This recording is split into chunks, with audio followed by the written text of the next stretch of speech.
My name is Isabel Hayes, and what I'm about to tell you isn't a dream. It wasn't imagination or fear or the mind searching for meaning. It was a vision, clear, living, undeniable.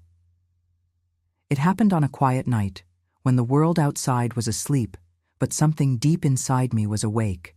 I remember standing by the window, watching the dark horizon. The air was heavy, the ocean was calm, almost too calm, like it was waiting for a command.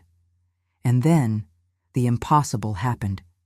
The sea began to move. It didn't rage, it didn't roar, it parted. The water peeled back like curtains opening to reveal something vast, something holy. I saw thousands of people walking through it, some with faces of peace, others looking terrified.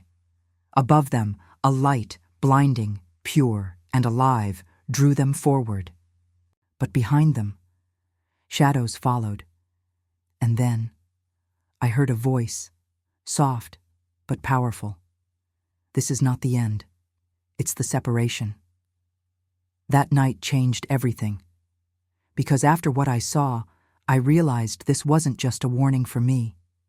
It was a message for all of us. Subscribe to Echoes of Eternity, leave a like, and tell me in the comments if you've ever felt that something larger, divine, unseen, is trying to prepare us for what's coming. It began like any other night. Ordinary, unremarkable, almost forgettable. I had spent the day working, answering emails, worrying about bills and deadlines. Life felt small, predictable, and yet, beneath the noise, there was something stirring. That evening, I couldn't shake off the weight in my chest, as if the air itself carried a warning I couldn't decipher. I live near the ocean, just a few blocks from the shore. For years, the sea had been my escape, a place of peace, prayer, and quiet thoughts. But that night, peace felt impossible. I remember sitting by the window with a cup of tea, the kind of silence that presses against your ears, filling the room. The clock ticked softly. The waves outside moved lazily, silver under the moonlight. And yet every few seconds I caught myself holding my breath. Waiting, it wasn't fear. It was awareness, the sense that something unseen was about to reveal itself. Then it happened. The wind stopped, completely. The sound of the ocean vanished. Even the clock seemed to fall silent, as if time itself had paused. That's when the light appeared. It started small, a shimmer over the horizon, too steady to be lightning, too warm to be artificial. It pulsed like a heartbeat, and with each pulse, I felt something move inside me. A deep vibration, not in my body, but in my soul. I stood and walked toward the balcony, barefoot, heart pounding. The air outside was electric. The sea, moments ago still and calm, began to tremble. Small ripples at first, then rolling waves that didn't crash but rose. As if being lifted by invisible hands, I couldn't move. I couldn't speak. It wasn't terror. It was awe, the kind that makes you realize how small you are, how vast the world truly is. Then the sea, divided. The water peeled back, slowly, deliberately, like a curtain revealing a stage. I heard no sound, no thunder, no crashing, only silence, but not empty silence. It was alive, vibrating with energy. My knees went weak. I clutched the railing, and then, from within the path of light that formed between the parted waves, figures began to appear. At first, I thought they were reflections, tricks of the moonlight. But as they came closer, I realized they were people. Men, women, children, thousands of them. Some walked calmly, their eyes fixed on something ahead. Others stumbled, confused, as if unsure they belonged there. I watched in disbelief as they moved forward, bathed in that strange, holy glow. Behind them, shadows rose from the dark corners of the sea, shapes with no faces, following quietly. And though I didn't hear words with my ears, I understood what was being said.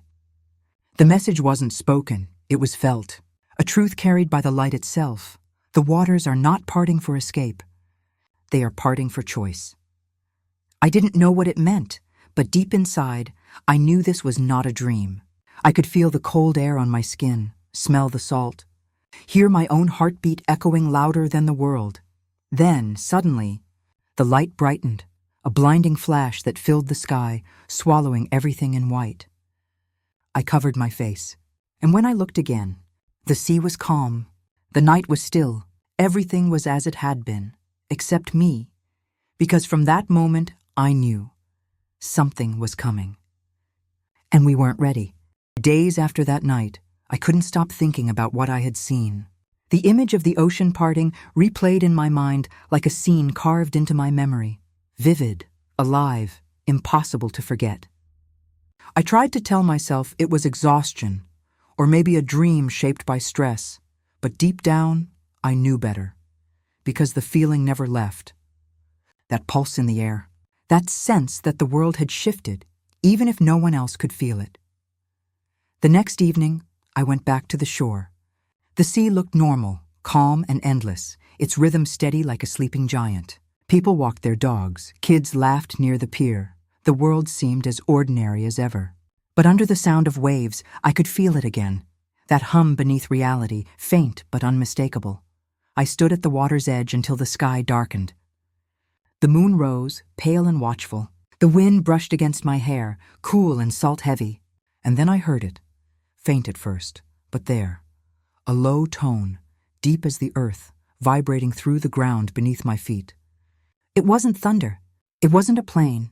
It was something older, like the sound of creation itself breathing. My heart raced. I took a step back. The water rippled, glowing faintly, as if illuminated from below.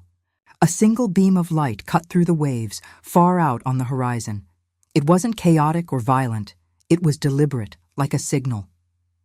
And with it came a feeling that nearly brought me to my knees. Recognition. It was the same light.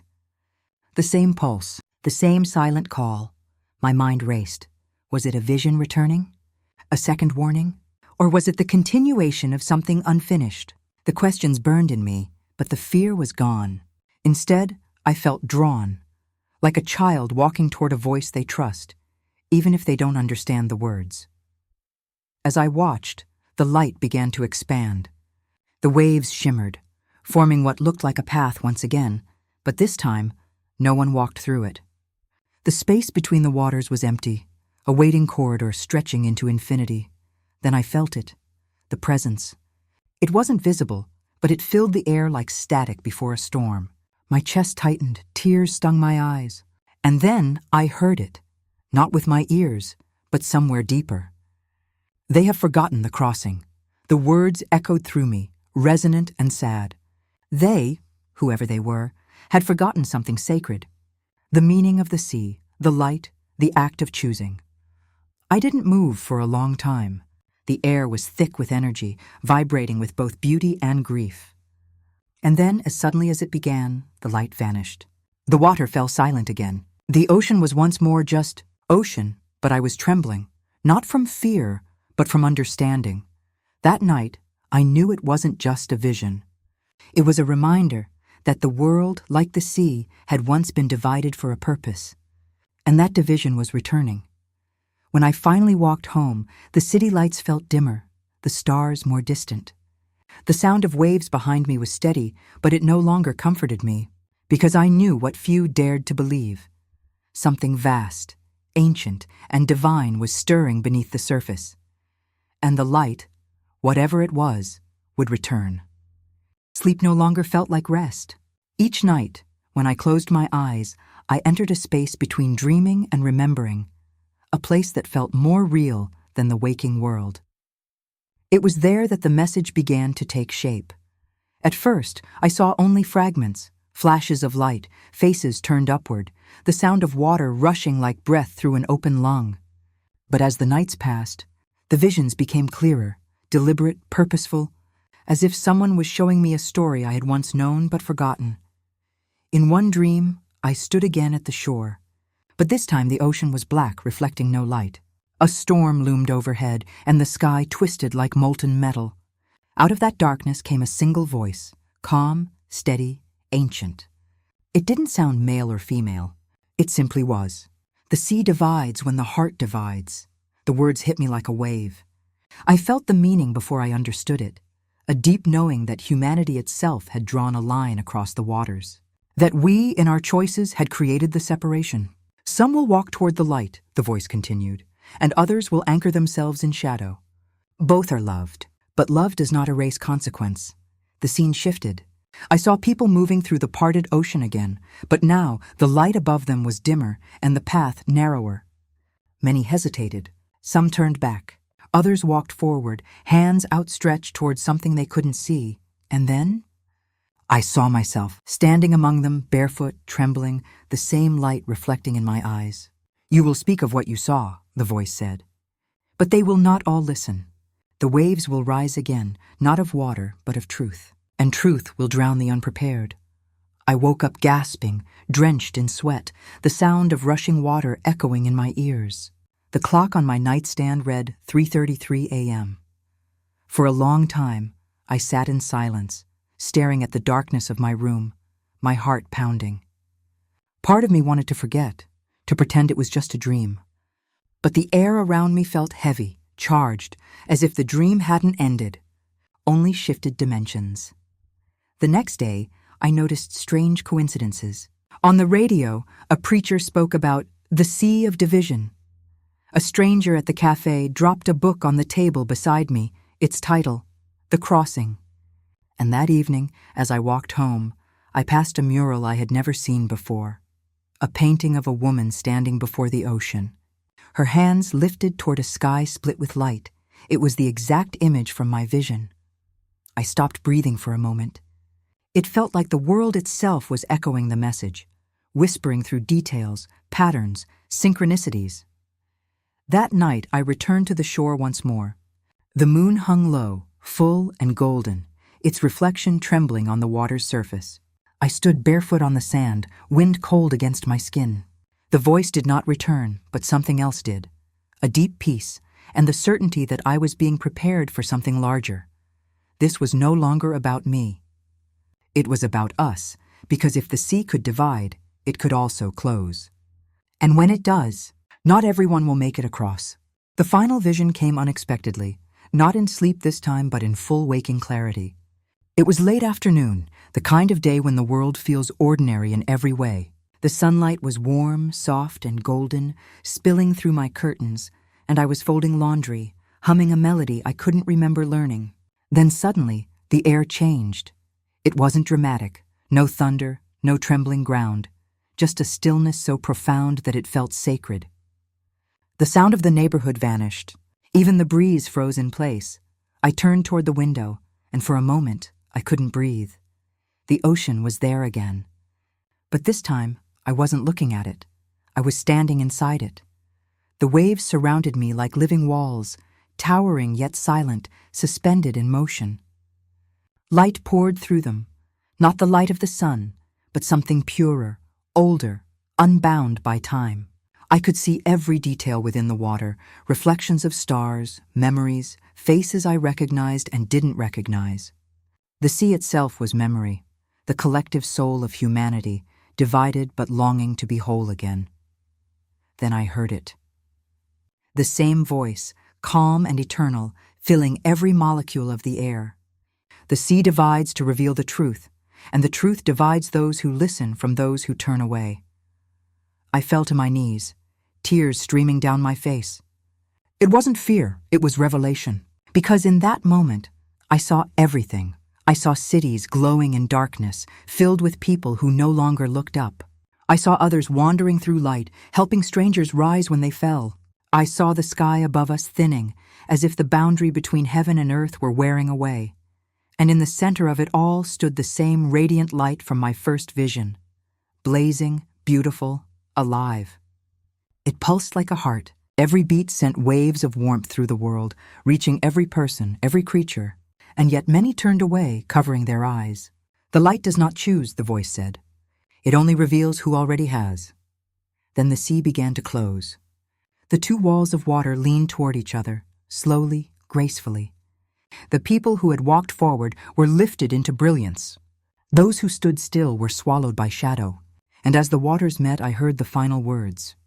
The separation was mercy. The reunion will be truth, I gasped, and found myself back in my room, on my knees, hands trembling. The sun outside had faded.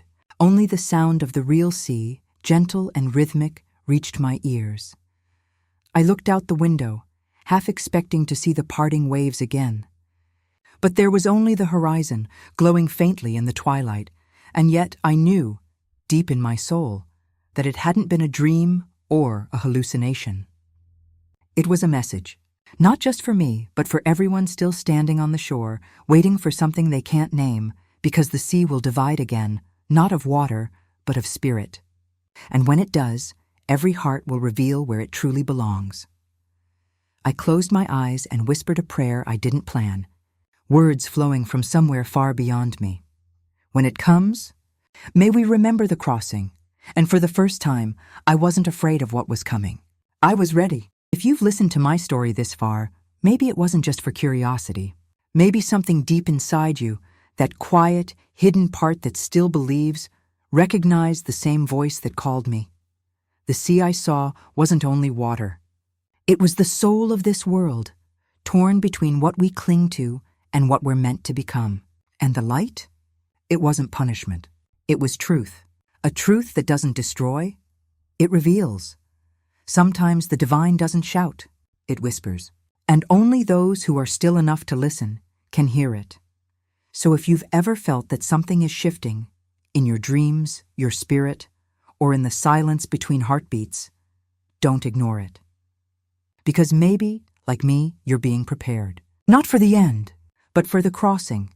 Subscribe to Echoes of Eternity, leave a like, and tell me in the comments.